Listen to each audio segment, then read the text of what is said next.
Hello everyone. इस video में हम ये जानने का ट्राई करेंगे या ये समझने के लिए कोशिश करेंगे कि software as a medical device SAMD का रजिस्ट्रेशन या regulatory pathway importers and manufacturer के लिए किस तरीके से होता है इंडिया के लिए, इंडियन रेगुलेटरी के हिसाब से। तो सबसे पहले हम ये जानते हैं कि software as a medical device की डेफिनेशन क्या है। कोई हार्डवेयर जिसके अंदर सॉफ्टवेयर एम्बेडेड है वो software as a medical device की तरह क्लासीफाई होगा, या कोई इनबिल्ट ऐप है या कोई ऐसा प्लेटफॉर्म है जिसपे हम अपनी क्लिनिकल रिसर्चेस कर पा रहे हैं या कोई हेल्थ केयर के लिए कोई अपनी रिपोर्ट्स टेस्ट कर पा रहे हैं। तो इसके लिए software as a medical device की डेफिनेशन क्या होती है। तो software as a medical device की डेफिनेशन ये कहती है कि वो सारे सॉफ्टवेयर जो कि किसी हार्डवेयर के अंदर एम्बेडेड नहीं है और वो किसी हेल्थ केयर पर्पस के लिए यूज़ हो रहे हैं, तो वो सारे के सारे software as a medical device की तरह क्लासीफाई होंगे। तो इसके लिए एक एग्जांपल है ग्लूकोल ट्रैक AI। यानी ग्लूकोल ट्रैक AI क्या करता है कि ये आपका ग्लूकोमीटर आपको बताता है, कुछ आपके पैरामीटर्स लेगा, एज लेगा एंड आपके कुछ लेवल्स लेगा और चेक करेगा एंड उसके बेसिस के हिसाब से ये आपको आपका ग्लूको जो टेस्ट है वो करके आपको लेके आएगा। तीसरा है ECG इंटरप्रिटेशन। ये एक ऐसा प्लेटफॉर्म है, ये आपका ECG एनालाइज करके आपको बताता है। ये सारे के सारे क्लाउड बेस्ड सॉफ्टवेयर हैं, यानी ऐसे सॉफ्टवेयर जो आप अपने ब्राउज़र पे या क्रोम पे या किसी भी एक एप्लीकेशन के थ्रू इसको एक्सेस कर सकते हो। तो ये सारे के सारे कुछ एग्जांपल्स हैं, आपको स्क्रीन पे शो हो रहे होंगे कि software as a medical device की डेफिनेशन में कौन कौन से सॉफ्टवेयर्स आते हैं, या एक इसकी पूरी डेजिग्नेटेड चेकलिस्ट है जो CDSCO ने रिलीज कर रखी है। वो हम आपको अपने डिस्क्रिप्शन बॉक्स में प्रोवाइड करवा देंगे, आप वहाँ से उसको रेफर कर सकते हैं। Legal framework and regulatory authority in India. यानी अब हमने डेफिनेशन जान ली software as a medical device होता क्या है। तो अगर अब हम उसे रजिस्ट्रेशन कराना है हमें इंडिया के लिए, तो उसके लिए रेगुलेटरी बॉडीज कौन कौन सी हैं। जब हम CDSCO जो कि सेंट्रल लाइसेंसिंग अथॉरिटी है हमारी, जो कि सेंट्रल लेवल पे काम करती है इंपोर्ट लाइसेंसिंग के लिए एंड मैन्युफैक्चरिंग के लिए, specifically class C and class D products के लिए। जबकि जो SLA है स्टेट लाइसेंसिंग अथॉरिटी, जैसे हरियाणा, दिल्ली, अगर कोई मैन्युफैक्चरर है जो क्लास A एंड B के सॉफ्टवेयर मैन्युफैक्चर करने के लिए प्लान कर रहा है या प्लान कर रहे हैं, उन्हें SLA के थ्रू उसका मैन्युफैक्चरिंग लाइसेंस का अप्रूवल लेना होगा। रेस्ट अदर कंप्लाइंसेस जैसे MD-15 अप्रूवल आपका manufacturing licence MD-9 class C and class D के लिए ये आपको CLA से मिलेगा। तो अब हम जैसा कि हमने बात करी कि class C and D, class A and B, तो ये software as a medical device के केस में कैसे होते हैं, क्योंकि ये ऐसा कोई हार्डवेयर तो है नहीं जो आप देख के या परफॉर्म करके पता कर लोगे। तो इसकी क्लासिफिकेशन हम किस तरीके से कर सकते हैं। तो किसी भी मेडिकल डिवाइस की या software as a medical device की क्लासिफिकेशन करने के लिए आपको 2-3 चीज़ों का ध्यान रखना होता है कि जो हमारा सॉफ्टवेयर है उसका इंटेंडेड यूज़ क्या है।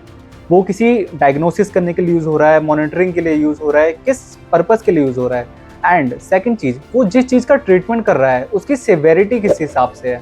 वो हायर रिस्क का ट्रीटमेंट हमें करके दे रहा है या उससे लो लेवल का, उसकी सेवेरिटी ऑफ द ट्रीटमेंट क्या है। इंटेंडेड यूज़, सेवेरिटी एंड आपका हेल्थ केयर कंडीशन किसको वो क्योर कर रहा है।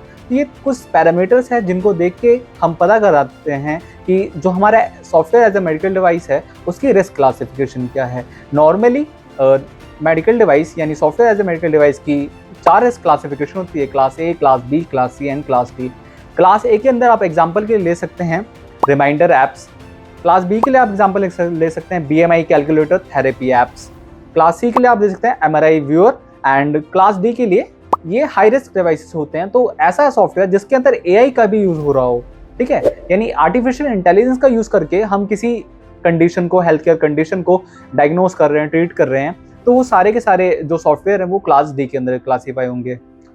तो अब हम देखेंगे कि जो मैन्युफैक्चरर्स हैं जो class A, class B, class C and class D के सॉफ्टवेयर मैन्युफैक्चरिंग करने के लिए प्लान कर रहे हैं या मैन्युफैक्चर कर रहे हैं, उनको किस रेगुलेटरी पाथवे के थ्रू प्रोसेस होके जाना पड़ेगा। तो सबसे पहले उन मैन्युफैक्चरर्स को एक टेस्ट लाइसेंस होता है MD-13 लाइसेंस, वो आपको लेना पड़ेगा। अब नॉर्मली काफ़ी सारे मैन्युफैक्चरर्स जो कि एक मेडिकल डिवाइस मैन्युफैक्चर कर रहे होंगे वो ये सोचेंगे कि टेस्ट लाइसेंस सॉफ्टवेयर के लिए क्या टेस्ट लाइसेंस लेने की रिक्वायरमेंट है, उसके ऊपर क्या टेस्टिंग कर सकते हैं। तो जैसा कि काफ़ी सारे डेवलपर्स को पता होगा कि जो सॉफ्टवेयर्स होते हैं उनके ऊपर काफ़ी तरीके की टेस्टिंग परफॉर्म करी जाती है, जैसे आपका यूनिट टेस्टिंग हो गई, इंटीग्रेशन टेस्टिंग हो गई। तो इन टेस्टिंग को परफॉर्म करने के लिए हमें टेस्ट लाइसेंस MD-13 की रिक्वायरमेंट होती है। जब आपको टेस्ट लाइसेंस इशू हो जाता है तो टेस्ट लाइसेंस इशू के बाद आपको एक मैन्युफैक्चरिंग साइट, अब नॉर्मली लोग सोचेंगे कि सॉफ्टवेयर डेवलपर्स करने के लिए एक नॉर्मल रूम भी सफिशिएंट है। तो हाँ, ये करेक्ट है, आप एक रूम में भी कर सकते हैं सॉफ्टवेयर डेवलप, लेकिन आपको वो किस कंप्लायंसेस के अकॉर्डिंग करना है, वहाँ पे भी आपको ISO 13485 यानी क्वालिटी मैनेजमेंट सिस्टम मेंटेन करके रखना है उस साइट के ऊपर जहाँ पे आप सॉफ्टवेयर डेवलप कर रहे हैं। वहाँ पे रेगुलेटरी प्रोफेशनल आपके साथ बैठे हो, डेवलपर्स आपके साथ बैठे हो, आपकी मैनेजमेंट बैठी हो, उससे कोई इशू नहीं है। बट जो आपका QMS का पार्ट है वो वहाँ पे इम्प्लीमेंटेड होना चाहिए। QMS के पार्ट से हम क्या समझते हैं? QMS के पार्ट से हम ये समझते हैं कि जो SDLC है, सॉफ्टवेयर डेवलपमेंट लाइफ साइकिल, यानी प्रोसेस, जब एक सॉफ्टवेयर डिज़ाइन हुआ, उसकी डेवलपमेंट में आया, जब वो डेवलप हो गया, उसके बाद जब वो प्रोडक्शन लेवल पे चला गया, प्रोडक्शन के बाद जब हमने उसको डिप्लॉय कर दिया मार्केट में, तो डिप्लॉय के बाद भी पोस्ट मार्केटिंग सर्विलेंस, इन सारी चीज़ों का ट्रैक रखना SDLC के अंदर आता है, यानी क्वालिटी मैनेजमेंट सिस्टम के अंदर आता है। यानी अगर आपका सॉफ्टवेयर एक बार डिप्लॉय हो गया तो उसके बाद उसके ऊपर कोई फीडबैक आया या किसी मॉनिटरिंग की रिक्वायरमेंट होती है, तो ये सारा का सारा रिकॉर्ड रखा जाता है आपका क्वालिटी मैनेजमेंट सिस्टम के अंदर। जब आपका QMS इंप्लीमेंट हो जाए तो उसके बाद आपको प्रोसेस करना है मैन्युफैक्चरिंग लाइसेंस एप्लीकेशन के लिए। Class a and class b के लिए MD3 की एप्लीकेशन है, लाइसेंस जो आपका फॉर्म है वो आपको MD5 के अंदर इशू होगा। Class c and class d के लिए आपको एप्लीकेशन MD7 फाइल करना है एंड उसके लिए आपको अप्रूवल MD9 फॉर्म के अंदर मिलेगा। जब आप ये दोनों एप्लीकेशन फॉर्म फिल कर देंगे, इसके लिए क्या क्या डॉक्यूमेंटेशन पार्ट रिक्वायर्ड होगा, नॉर्मल मेडिकल डिवाइस से कुछ अलग होगा या हमें क्या देना होगा, ये सारे क्वेश्चंस हम आपके आने वाले सेक्शंस के अंदर इंट्रोड्यूस करेंगे। जब हम आपको ये फाइलिंग कर दोगे, इसके बाद class a and class b के लिए नोटिफाइड बॉडी आपको इंस्पेक्शन के अलॉट होगी एंड वो आपका शेड्यूल 4 एंड शेड्यूल 5 के अकॉर्डिंग इंस्पेक्शन करेंगे। And class c and class d के अंदर CDSO इंस्पेक्शन के लिए विजिट करेगा with a subject expert of that software. So this was the pathway for manufacturers to register a software as a medical device into India। तो अब हम ये देखेंगे कि जो इम्पोर्टर्स हैं उनको किस रेगुलेटरी पाथवे के थ्रू अपनी एप्लीकेशन को प्रोसेस करना है software as a medical device के लिए। तो उनको सबसे पहले एक एप्लीकेशन फाइल करनी है CDSO के अंदर, MD14 एप्लीकेशन। उसके अंदर आपसे कुछ डॉक्यूमेंट्स की डिमांड करेगा रेगुलेटरी अथॉरिटी CDSO, जैसे कि ऑथराइज एजेंट के लिए जो कि इम्पोर्टर है एंड मैन्युफैक्चरर के लिए अलग अलग होने वाली है। एप्लीकेशन आपकी एक होगी बट उसके अंदर जो डॉक्यूमेंटेशन का पार्ट होगा वो अलग अलग होगा। ऑथराइज एजेंट को नॉर्मली अपने KYC डॉक्यूमेंट्स एंड एक होलसेल लाइसेंस की रिक्वायरमेंट है, जबकि rest other documents like device master file, plant master file, इनकी डिटेल डिस्क्रिप्शन हम आने वाले सेक्शंस में देखेंगे। ये सारे डॉक्यूमेंट्स आपको आपका मैन्युफैक्चरर देगा आपके सॉफ्टवेयर्स के लिए। जब आप ये एप्लीकेशन फाइल करेंगे, उसके बाद CDSO को ये फाइल अलॉट होगी इंस्पेक्शन के लिए एंड वो आपकी फाइल रिव्यू करेंगे। फाइल रिव्यू के बाद अगर उसके ऊपर कोई क्वेरी रेज होगी तो वो क्वेरी का आपको रिप्लाई करना होगा एंड उसके बाद CDSO आपको MD15 लाइसेंस अप्रूव करके दे देगा। तो अब हम देखेंगे डिवाइस मास्टर फाइल के लिए क्या क्या डॉक्यूमेंटेशन हमें प्रोवाइड करवाना पड़ेगा SAMD के लिए according to 4th schedule of MDR rules 2017। तो सबसे पहले हमें सॉफ्टवेयर का इंटेंडेड पर्पस एंड उसका इंडिकेशंस क्या है, यानी इंटेंडेड पर्पस एंड इंडिकेशंस क्या है कि जो हमारा सॉफ्टवेयर है उसका इंटेंडेड मेडिकल यूज़ क्या है, वो डायग्नोसिस के लिए यूज़ हो रहा है, मॉनिटरिंग के लिए यूज़ हो रहा है या थेरेपी सपोर्ट के लिए यूज़ हो रहा है, उसका इंटेंडेड पर्पस क्या है, ये हमें क्लियर कट वे में अपनी रेगुलेटरी बॉडीज़ को एक्सप्लेन करना होगा थ्रू डॉक्यूमेंटेशन पार्ट। एंड उसका क्लिनिकल कंडीशन और किस डिसीज़ को वो क्योर कर रहा है या उसकी ट्रीटमेंट कर रहा है, टारगेट पॉपुलेशन किसको टारगेट कर रहा है हमारा सॉफ्टवेयर, अडल्ट को, पेडियाट्रिक को, इन्फेंट्स को, किस एज ग्रुप को टारगेट कर रहा है हमारा सॉफ्टवेयर। तो ये कुछ चीज़ें हैं जो हमें हमारी रेगुलेटरी बॉडी को software indication and intended use के पॉइंट के अंदर एक्सप्लेन करना होगा। सेकंड जो पॉइंट आता है वो आता है इंटेंडेड यूज़, यानी सॉफ्टवेयर का जो इंटेंडेड यूज़ है वो हमें CDSO को बताना है, यानी वो हमारा severity of the medical condition, यानी ऐसी कौन सी मेडिकल कंडीशन है एंड उसकी किस लेवल की सिवेरिटी है, जिसके बेसिस पे अब हम देखेंगे सेकंड पॉइंट के अंदर हमें CDSO को, जैसे कि हमने इंटेंडेड यूज़ क्लियरली एक्सप्लेन कर दिया, उसके बेसिस पे अब हमें CDSO को हमारा रिस्क क्लासिफिकेशन, यानी जो हमारा सॉफ्टवेयर है उसकी एक्चुअल रिस्क क्लासिफिकेशन हमने क्या डिटरमाइन करी है according to the 1st schedule of MDR rules and जो कि CDSO क्लासिफिकेशन लिस्ट CDSO ने रिलीज कर रखी है उसके बेसिस पे। एंड कुछ 4-5 पॉइंट्स है उनको आपको ध्यान रखना है। तो जो हमारा सॉफ्टवेयर है उसका सबसे पहले चेक कीजिए कि किस सिवेरिटी कंडीशन को वो ट्रीट कर रहा है, यानी ऐसी कौन सी कंडीशन है जिसको वो ट्रीट कर रहा है, उसकी क्या सिवेरिटी है। अगर हमारा सॉफ्टवेयर फंक्शन ना कर पाए या कोई गलत इनपुट दे दे, तो अगर वो कोई इनपुट या गलत आउटपुट देता है तो उसके बेसिस पे किस लेवल की सिवेरिटी हो सकती है। उसके बेसिस पे हम अपना सॉफ्टवेयर क्लासीफाई करेंगे class a, class b, class c and class d के अंदर। जब हम आपने ये सॉफ्टवेयर डेवलप करा है, उसके बाद जब आप इसको डिप्लॉय करेंगे, आप AWS पे डिप्लॉय कर रहे हैं या किसी दूसरे प्लेटफॉर्म पे डिप्लॉय कर रहे हैं अपने सॉफ्टवेयर को, या क्लाउड बेस्ड सॉफ्टवेयर है आपका, या AI यूज हो रहा है, इन सारी बातों का ध्यान आप SDLC डॉक्यूमेंट प्रिपेयर करने टाइम रखेंगे। वर्जन नंबरिंग सिस्टम, यानी ये एक ऐसा डॉक्यूमेंटेशन का पार्ट है जिसके अंदर आप CDSO को ये एक्सप्लेन करने के लिए ट्राई करेंगे, या SLA को ये ट्राई करने का एक्सप्लेन करेंगे कि जो वर्जन नंबरिंग सिस्टम है, यानी अगर आपका सॉफ्टवेयर डिप्लॉय हो गया था मार्केट में, जब मार्केट में डिप्लॉय होने के बाद अगर आपने उसके अंदर कोई UI चेंज करा, कोई आपने एल्गोरिथम के अंदर चेंज करा, या कोई ऐसा बग आ गया था आपके सॉफ्टवेयर के अंदर जिसको आपने मेंटेन या करेक्ट करा, उस बग को ठीक करा, और अगर ये सारी चीज़ें करने के बाद अगर आपकी क्लिनिकल फंक्शनैलिटी पे चेंज आती है, या कोई ऐसा पैरामीटर है जो अब और वो बताने लग गया है, तो इसको कहते हैं वर्जन कंट्रोल। यानी इस वर्जन नंबर्स को आपको मेंटेन करके चलना पड़ता है। वर्जन नंबर कंट्रोल करने के लिए आपको काफ़ी सारे सॉफ्टवेयर्स पता हैं ऑलरेडी, जैसे कि गिटहब हो गया, आपका सबवर्जन हो गया, डेवऑप्स हो गया, ये सारे कुछ टूल्स हैं। अब जैसे कि एग्जांपल के लिए हम लेके चलते हैं कि एक सॉफ्टवेयर है जिसका वर्जन भी 1.0 है। अगर इस सॉफ्टवेयर के अंदर कोई बग आ जाता है एंड उस बग को हमने ठीक करा, अगर ठीक करने के बाद ये बग जो है ये करेक्ट हो गया, इसके बाद अगर इसकी क्लिनिकल फंक्शनैलिटी चेंज हो गई, तो अब हम इसका वर्जन हमें चेंज करना पड़ेगा, क्योंकि हमने उस बग को करेक्ट करके एक सॉफ्टवेयर अमेंड करा है, तो इसका वर्जन कंट्रोल हुआ। तो इसको हम कहते हैं VNS, यानी version numbering system. Software material of construction, यानी नॉर्मली हमने सुना है कि एक हार्डवेयर का मटेरियल ऑफ कंस्ट्रक्शन हो सकता है, बट हमारे सॉफ्टवेयर के लिए क्या मटेरियल ऑफ कंस्ट्रक्शन होगा? तो सॉफ्टवेयर की दुनिया के अंदर मटेरियल ऑफ कंस्ट्रक्शन हम कहते हैं कि वो सारे टूल्स एंड प्लेटफॉर्म जिनका यूज़ करके हमने वो सॉफ्टवेयर डेवलप करा है। तो सॉफ्टवेयर का मटेरियल ऑफ कंस्ट्रक्शन के अंदर आप कंसीडर या बताएंगे CDSO को कि जो भी कोडिंग लैंग्वेज यूज़ हुई हैं, प्रोग्रामिंग लैंग्वेज यूज़ हुई हैं, फ्रेमवर्क और एनवायरनमेंट जिस पे आपने उस सॉफ्टवेयर को बनाया है, डाटाबेसेस यूज़ करा है, MySQL यूज़ करा है, या MongoDB करा है, Postgres SQL करा है, ये सारे प्लेटफॉर्म आप CDSO को बताएंगे, ये सारी चीज़ें बताएंगे, कौन सा ऑपरेटिंग सिस्टम आपने यूज़ करा है, विंडोज़ यूज़ करा है, लिनक्स यूज़ करा है, एंड टूल्स एंड लाइब्रेरीज जो आपने यूज़ करी हैं। तो यानी 4-5 पॉइंट्स कौन कौन से हमने काउंट करे। Point number 1, programming language used, framework और environment in which the software has been built, databases used, operating system and platform, tools and libraries. अब हम देखते हैं कि सॉफ्टवेयर आर्किटेक्चर के अंदर हमें क्या क्या डॉक्यूमेंटेशन या क्या क्या डिस्क्रिप्शन इंक्लूड करना है। सॉफ्टवेयर आर्किटेक्चर के अंदर आपको वो सारा का सारा जितने भी आपके सॉफ्टवेयर के अंदर मॉड्यूल्स हैं, कंपोनेंट्स हैं, या डाटा फ्लो है, किस तरीके से डाटा आपका एक जगह से एक मॉड्यूल से लेकर दूसरे मॉड्यूल में फ्लो कर रहा है, या एक कंपोनेंट की हेल्प से आपने एक मॉड्यूल को बनाया, या मल्टीपल कंपोनेंट्स की मदद से आपने एक मॉड्यूल को बनाया है, एंड एक डाटा आपका किस मॉड्यूल से किस फ्लो के थ्रू आपका ट्रांसफर हो रहा है, ये सारा का सारा आपको सॉफ्टवेयर आर्किटेक्चर के अंदर एक्सप्लेन करना है। सॉफ्टवेयर इसके अंदर आपको डिवाइस मास्टर फाइल के अंदर क्या देना है कि ब्लॉक डायग्राम हो गया आपका, जिसके अंदर यूजर इंटरफेस आ गया, लॉजिक लेयर आ गया, डाटा स्टोरेज लेयर आ गया, डिस्क्रिप्शन ऑफ ईच मॉड्यूल, यानी जितने भी मॉड्यूल्स इंक्लूडेड हैं उसका सबको आपको डिस्क्राइब करना पड़ेगा, क्या इनपुट है उस मॉड्यूल के थ्रू, क्या आउटपुट हमें मिलेगा, तो ये सारी चीज़ें आपको एक्सप्लेन करनी।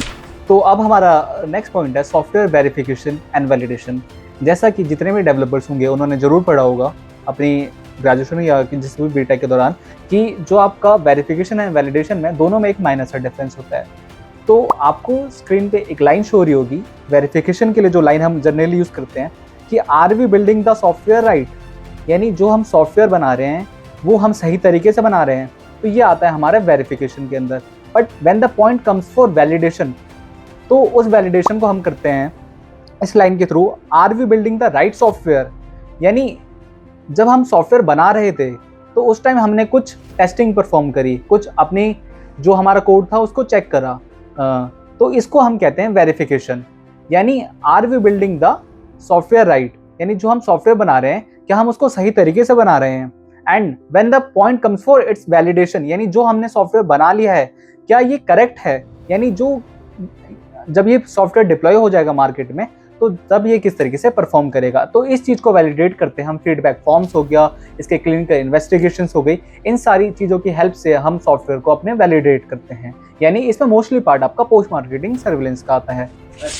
नेक्स्ट जो डिवाइस मास्टर फाइल का डॉक्यूमेंटेशन का पार्ट होने वाला है वो है हमारा क्लिनिकल एवैल्यूएशन। यानी क्लिनिकल एवैल्यूएशन डाटा के अंदर हमें सीडीएसओ को या हमारी जो एसएलए है मैन्युफैक्चरर्स के केस में, उस केस में क्लिनिकल एवैल्यूएशन के अंदर क्या प्रोवाइड करवाना है। क्लिनिकल एवैल्यूएशन के अंदर हमें नॉर्मली उनको प्रोवाइड करवाना है कि इंटेंडेड पर्पस क्या है, लिटरेचर रिव्यू करके हमें बताना है कि अगर ऐसा सॉफ्टवेयर मार्केट के अंदर अवेलेबल है तो उसको हमें स्टडी करना है कि उससे पहले जो सॉफ्टवेयर ऑलरेडी मार्केट में है उसके क्या क्या हार्म्स हो चुके हैं या क्या रिस्क मैनेजमेंट हो रखा है ऑलरेडी अप्रूव्ड सॉफ्टवेयर का। तो ये कुछ डाटा है, लिटरेचर सर्वे हो गया, आपका परफॉर्मेंस मैट्रिक्स हो गया, रिस्क बेनिफिट एनालिसिस हो गया, पोस्ट मार्केट एक्सपीरियंस हो गया, ये सारा का सारा डाटा क्लिनिकल एवैल्यूएशन के अंदर कंसीडर किया जाएगा। And when the times come for post marketing surveillance, तो पोस्ट मार्केटिंग सर्विलेंस के अंदर हम क्या देंगे। पोस्ट मार्केटिंग सर्विलेंस के अंदर कंप्लेंट्स आते हैं, फीडबैक्स आते हैं, PSUR यानी PSUR रिपोर्ट्स हमें फाइल करनी होती है, एडवर्स रिपोर्ट्स हमें मेंटेन करके चलनी पड़ती है। ये सारा डाटा हमें पोस्ट मार्केटिंग सर्विलेंस के अंदर देके चलना पड़ता है। EPCL एसेंशियल प्रिंसिपल चेकलिस्ट, यानी ये एक इस तरीके की चेकलिस्ट है जो आपको किसी भी डॉक्यूमेंट को प्रिपेयर करने से पहले सबसे पहले प्रिपेयर करनी है। यानी एसेंशियल प्रिंसिपल चेकलिस्ट एक कुछ चेकलिस्ट ऑफ पॉइंट्स है, यानी 30, 31, 32 कुछ पॉइंट्स है उस चेकलिस्ट के अंदर, जिसको आपको ये चेक करना है कि क्या ये पॉइंट आपके सॉफ्टवेयर के लिए एप्लीकेबल है। उसमें आप एक कॉलम में लिखिए चेकलिस्ट का पॉइंट, वो एप्लीकेबिलिटी उसकी येस या नो है।